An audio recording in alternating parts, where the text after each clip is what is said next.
So summertime's coming in, and people are getting ready for vacations, and school's out. They're starting to do their plans with that. What's that article you were talking about? Yeah, the New York Times had an article on how and why travel is good for your relationship in your marriage. What are your thoughts on that? Well, a couple of things it does. It's always going to bring up differences on where should we go, what kind of trip should we have. Some people particularly are like, if they're like me, they like to know where they're going to go, what day, and be very structured with it. And and a lot of times I've dealt with a lot of couples that have arguments on that. Because one wants a relaxed trip and the other one's got an agenda and they're very organized, et cetera, because they're different. But then they don't never define before they even go what kind of trip they want. And I think that's the key of, okay, this trip to be, what's this going to look like? And so, yeah, I think for us, that is the case. We like to have a little bit more structure, knowing what you're going to do. And I'm kind of like to be more spontaneous and have that flexibility. Well, a good example of that's like this. We took a trip to Florida to see our daughter who's a pilot, and I had no expectations of trips. I was just like, okay, we're just going to go stay at her apartment and visit with her with it too. And she lives 5 minutes off the beach in Fort Myers. And so it wound up being a vacation that I wasn't even planning on. And that was really good for me because I couldn't do it structured. It was very different than how I would have handled it with it too. But we never defined what it was. We didn't fight over it, thank goodness, but we didn't. So if I'm getting that, you're saying that because you went in with no expectations, kind of like, okay, I don't know what this trip is going to be. I mean, we hadn't traveled since before COVID. Yeah. As far as a trip such as that, we flew and things like that. And so, but not setting expectations too much, and you were able to be flexible in the situation, and then that you were able to be more spontaneous. And I had a great time.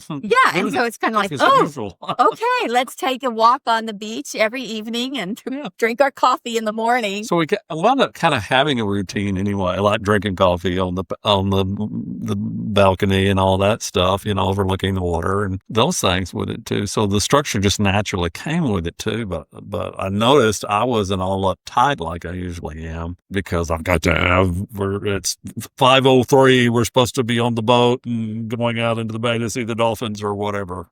So you would say that you had this idea, do more things, and you're able to enjoy it more because you didn't have that need to have everything be planned and organized. But you were open to doing things. And as couples, it's really important to understand too, like for me, why do I do that is because, growing up with my caretakers, everything was controlled out of my control.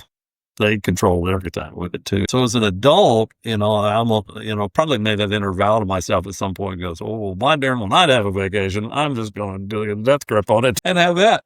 And that's part of why I do that.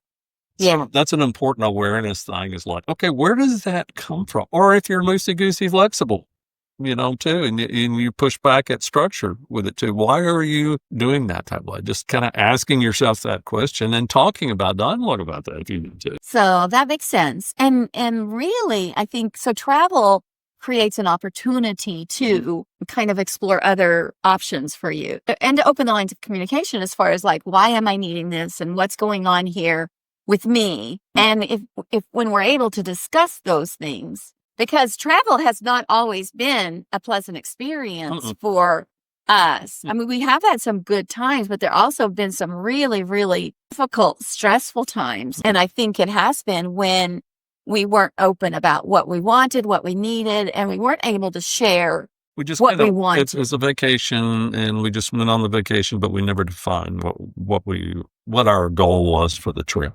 Yeah. And get ahead of it too.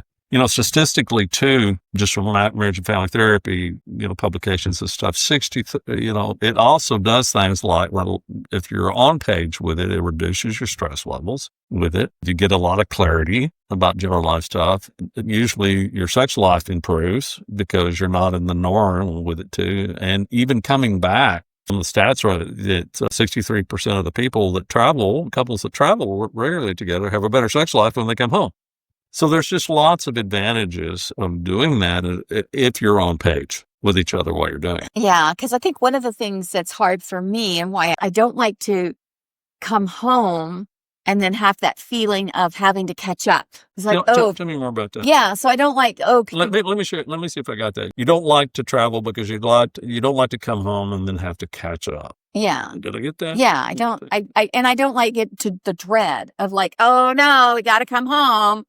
And that's just kind of sets me up for, you go and you have a good time when we travel. And then when we come home though, having that dread and then have to get back into the grind, and really that to me, that's like, well, why did we even go? Yeah. Let me see if I got that. So you kind of even question, why did we even go? Because when we do come back, you guys to get in the grind and the stress and catching up. And it's like, okay, what was the point of this? Yeah. And it's just kind of like, so somehow I think setting up expectations of coming home where it's not a huge thing. My thing is I want to have a life that you don't want to take a vacation from. No. Like, we just enjoy our life. There's no reason to go and enjoy those hotel sheets that are so cozy, soft and wonderful. Your favorite part of the trip. And so having that, but let's go back to something you said a minute ago with it too. Tell me more about setting a goal for coming home as much as you do on going on the trip. What are your thoughts on that?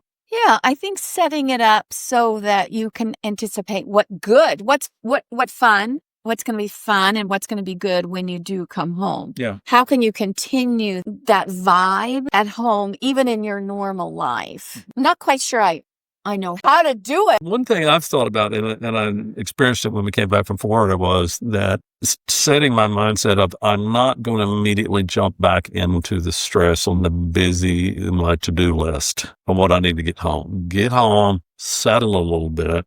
Okay, look at one or two things that you absolutely have to address when you get home with it too.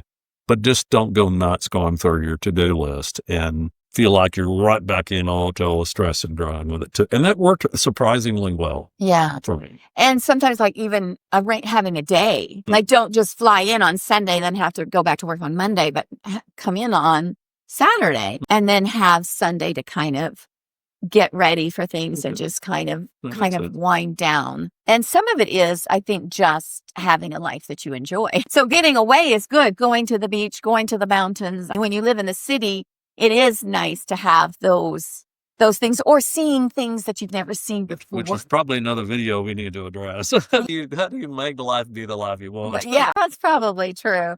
But yeah, and you kind of, just take a breath. That's a good one. And knowing that life is like you can continue on with these feelings. Another benefit, I think, of the travel is that it does require you to communicate more. So you can develop some skills of communication as far as, we got to do the planning, talking about expectations. And then when things happen, you do have to adapt and change because there's always going to be things happen. I mean, they happen at home, but they happen more. Yeah, the restaurant's going to be closed or some things going to be. And so learning to adapt in those situations and learning to, co-create a new alternative and respect is kind of a good skill that you can develop. I remember when we went to the beach that time and then driving onto the beach got stuck and then it took so much time to get out and we couldn't get out and then local people had to come and help us pull it out.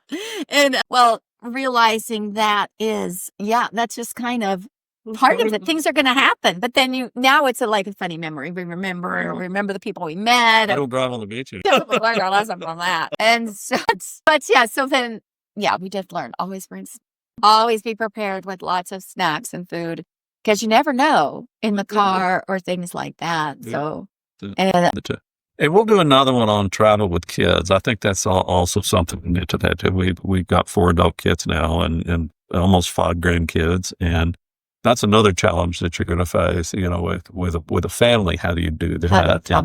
Do some of these acts as well. So, but we'll address that, as we go on here. But that's great. Some great points. Yeah. Do you have any other tips? We had some other tips. I think one of them would be the budget. Oh, the budget. Oh my gosh. Yes. Yeah. The budget. Of deciding, okay, what are we going to spend on the trip?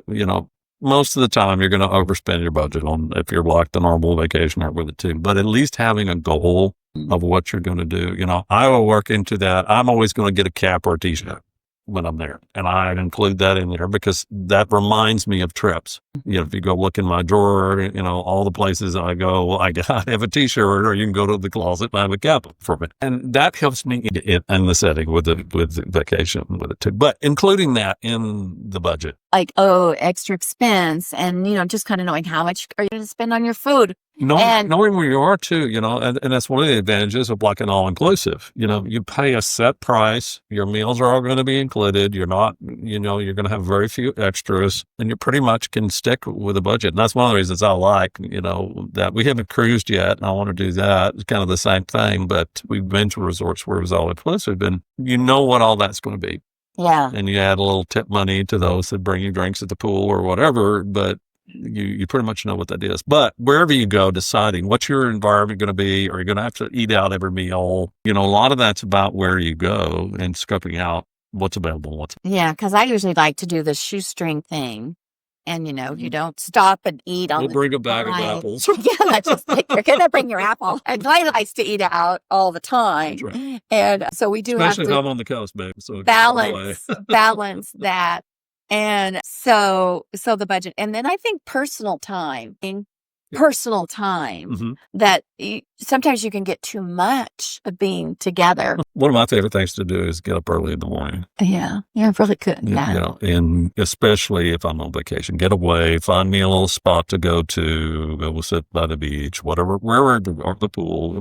We do go other places. We do go other places. We do. We go to the mountains. I did at the mountains. I would go out on the deck, of the cabin where we were when we were in Buena Vista, and I'd get up for everybody and go out there and, have my glass of iced tea and sit and journal and just enjoy the beauty and soak it in and help myself just get centered for the day. Now, made the day much more enjoyable with it too, but I had to purposely do that, intentionally do that. And usually one of us, it's different. We seem to flip-flop between the adventure. Sometimes you're more adventuresome and sometimes I'm more adventuresome. But sometimes, things are going to be different. I know before you had your hip replacement, I would want to go hiking and I would go further than you would want to go. Yeah. And that's okay. We could do some things together and then I could go hiking with other people or a class or something like that. We didn't really feel like we have to do everything together. Right. Because sometimes it's good and then we can share and we can talk about it. Yeah.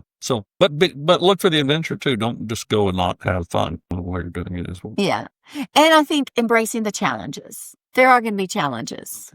Expect the challenges. Expect the challenges. Mm-hmm. And when they do happen, they're like, it's not horrible. It's still something that you can overcome. Yeah. Yeah. Great point. Yeah. But check out Traveling Together. Look, use some of these tips. See if it makes a difference. And, some people, when they have a bad experience as a couple traveling, they don't want to do it again. And it's usually because of some of the points we've touched on here with it too. So talk about those a little bit and create a great trip and have some fun together. Yeah, put some ideas, some tips that you had, or even some travel memories that you have, good or bad, in the comments. We'd love to hear them. And please like and subscribe to our channel. Thanks so much.